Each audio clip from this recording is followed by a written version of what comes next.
Hey, what's up, guys? Today we're going to be doing a rough turning. This is a piece of Osage Orange that I got from my wood turning club. It's about 10 inches in diameter and about 4 or 5 inches tall. Let's get started.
This was a really fun project to rough turn. I really love rough turning wood. It's so much fun.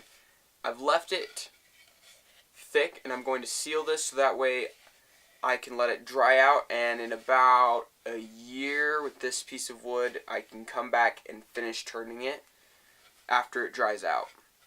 Thank you so much for watching my video. If you enjoyed it, please hit that like button. Also share this with any of your friends that might be interested. And please, if you have any comments or questions, suggestions of any kind, please send those to me down in the comments below. I would really appreciate that. Also, if you're new here, please consider subscribing so that way you can know when I upload new videos. And be sure to hit the bell, that way you'll get a notification. You can also follow me on Facebook at Made by Brent, and you can see what other projects I'm working on. Thank you so much for watching. See you next time.